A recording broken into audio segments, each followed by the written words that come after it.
bad. But almost everyone you know says that net neutrality is good.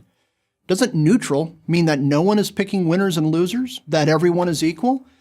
Maybe according to the dictionary, but not according to the people behind the net neutrality movement.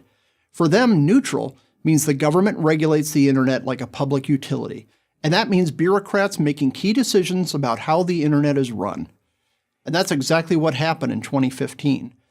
The Federal Communications Commission, or FCC, under the Obama administration, came up with net neutrality rules and regulations and imposed them on consumers.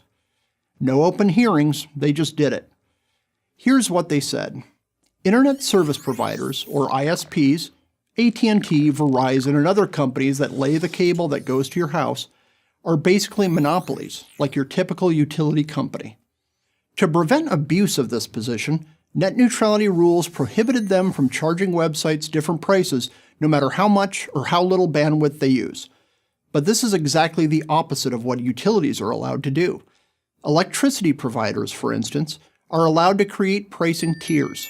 The more you use, the higher the price goes.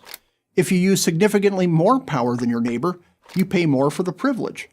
Net neutrality forces ISPs to charge all users the same price no matter how much data they send through the internet. It's a bad idea. Here's why.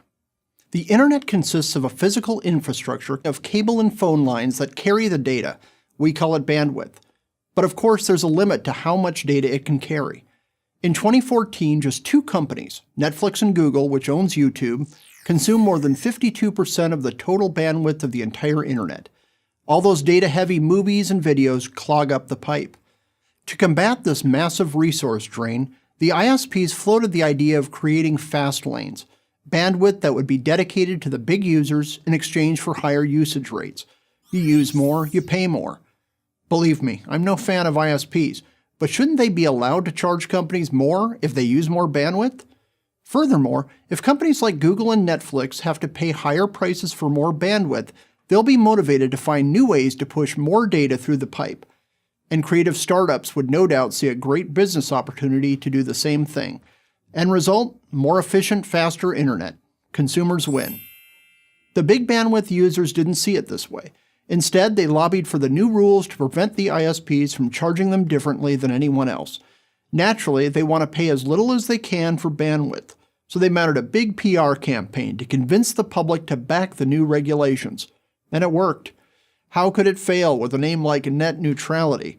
They argued that without regulations, a very small number of companies, the ISPs, would wield enormous censorship powers. Our free speech would be in jeopardy. Ironically, the only companies that have been censoring content are many of the same ones that want net neutrality. Google, YouTube, Facebook, Twitter, the big users, companies that, coincidentally, had a very close relationship with the Obama administration.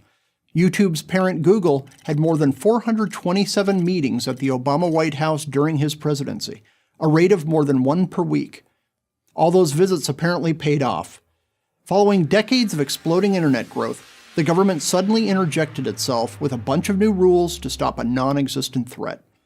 Those rules were rescinded in 2018 when the FCC rolled back the Obama-era regulation under the principle that innovation would be much more likely to happen if the government got out of the way. In other words, the FCC returned the internet to its pre-2015, pre-net neutrality state. Sounds like common sense, right? Just leave the internet alone and let tech do its thing. Unfair or bad faith practices by ISPs, should they occur, can be addressed by existing antitrust laws, as they always have. But all that followed the rollback decision was hysteria. Taking away hashtag net neutrality as the authoritarian dream, actor Mark Ruffalo intoned.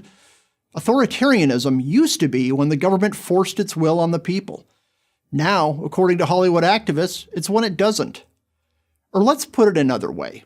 If you want the current or any other administration to control the internet, you're for net neutrality.